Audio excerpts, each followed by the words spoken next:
Hello everyone. The topic of today's discussion is developmental anomalies in the number of teeth. So we'll be covering the topic under the following headings. So before we start with the topic, let's give it a quick introduction.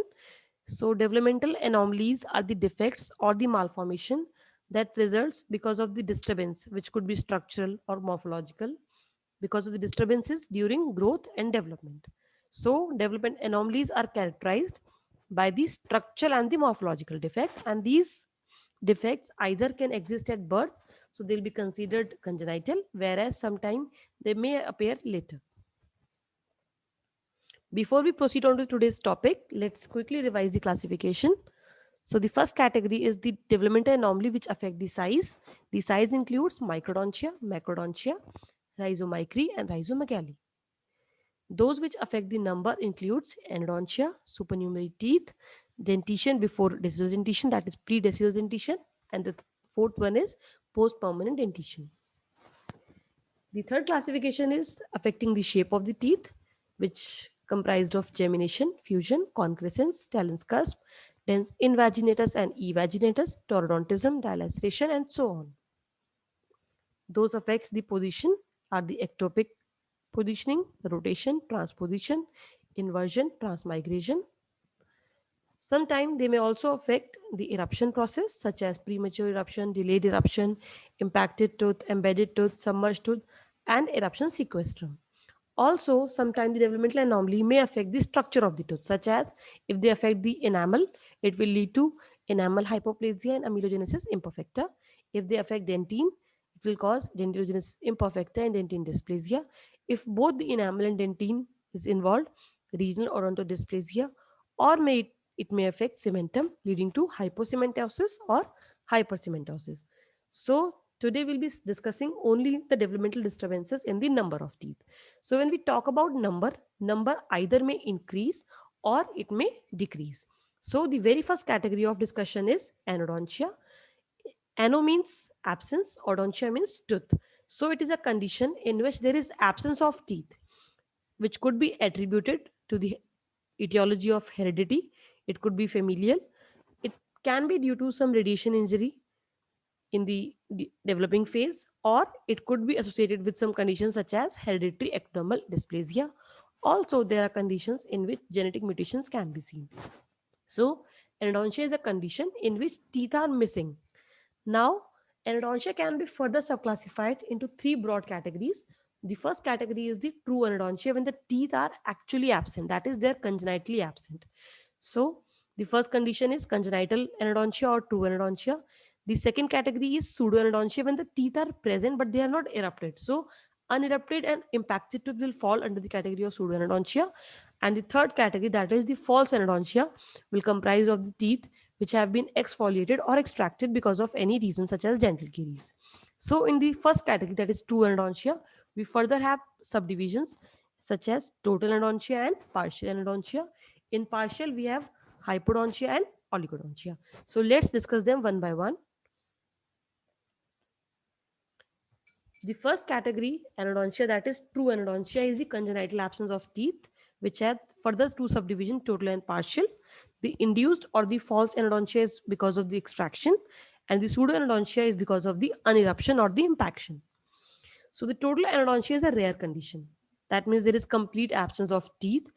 It may involve primary or permanently. Sometimes it may involve both the dentitions, and it is associated with hereditary ectodermal dysplasia. The second category is the true partial anodontia. If one or more teeth is absent, it is characterized as hypodontia, whereas if six or more teeth are absent, it is characterized as oligodontia. So, true partial anodontia is a common condition in comparison to complete anodontia, and it involves one or more teeth which is congenitally missing. So, the etiology of true partial endodontia can be any point mutation. It can be because of the evolutionary trend that the third molars are absent because the jaw size is not developed. It could be associated with hereditary ectodermal dysplasia, or it can be because of radiation damage. Now, the most commonly teeth which are involved in the true partial endodontia are third molars, maxillary lateral incisor, maxillary and mandibular second premolars. Sometimes bilateral absence is also seen. In severe partial endodontia, there can be bilateral absence of the corresponding teeth, and in conditions such as hereditary ectodermal dysplasia, sometimes the teeth are absent, and if they are present, they are deformed or conical in shape. The syndrome which are found to be associated with endodontia are Clausen syndrome, Down syndrome, ectodermal dysplasia, Ehlers-Danlos syndrome, and so on. Now, the second category is when there is increase in the number of teeth.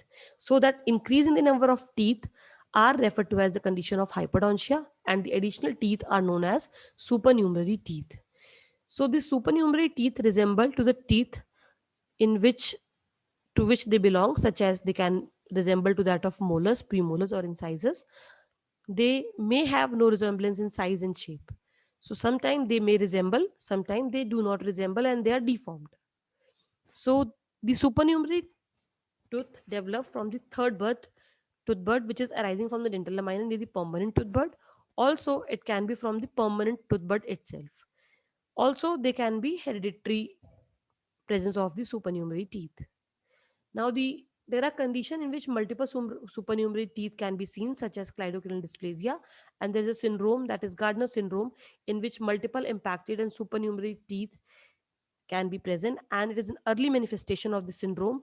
So if a dentist rule out the syndrome by the presence of the multiple impacted and multiple supernumerary teeth, they may prevent the chances of malignant transformation of intestinal polyps. So it is of utmost important for a dentist to identify such pathologies in the oral cavity first, so that the syndrome can be ruled out. This is a clinical picture of how a Gardner syndrome looks like.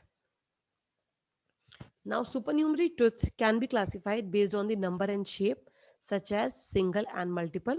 Single supernumerary teeth can be further subclassified as conical, complex, compound, tuberculate, and supplemental, whereas multiple supernumerary tooth could be either syndrome associated or non-syndrome associated.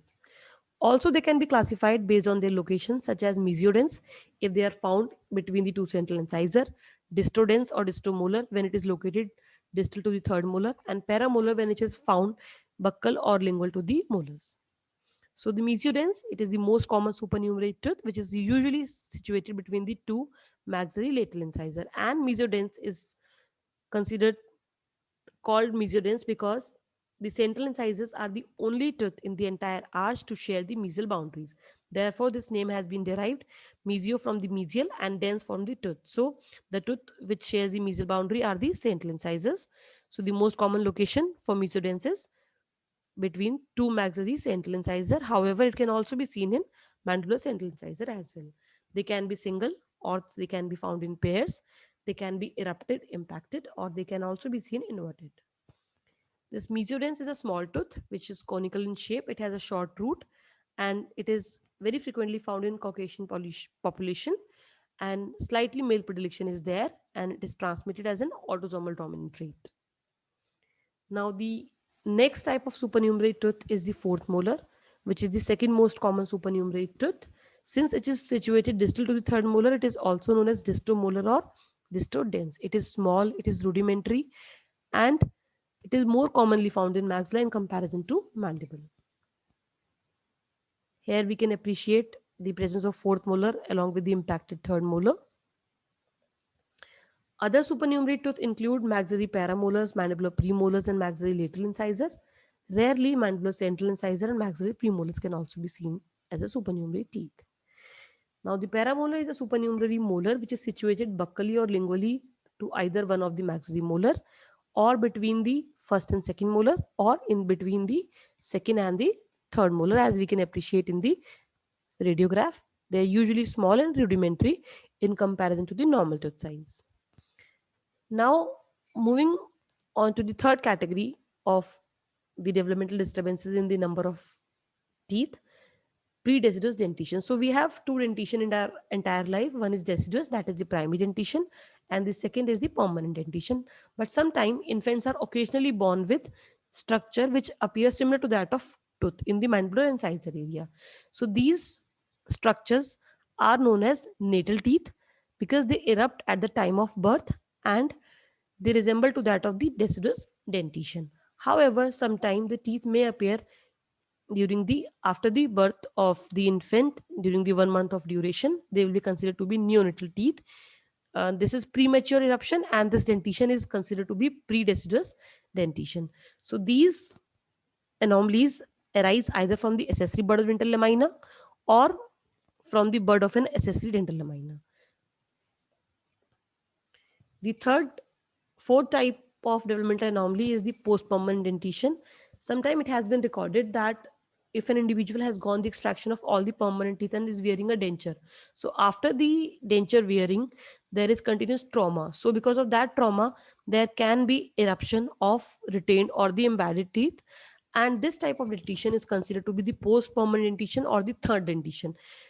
The reason behind the eruption of the third dentition or the post-permanent dentition is because of the bud of the dental lamina beyond the permanent tooth jump, because as we all know that the primary teeth replaced by the permanent tooth, and the permanent molars, that is first, second and third molars, do not have any primary counterpart, so they do not have any successors.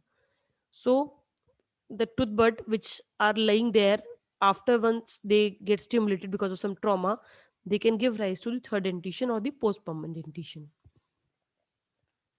So to summarize, in the development disturbances of number of teeth, we have anodontia, which can be further subclassified into true anodontia, false anodontia, and pseudoanodontia.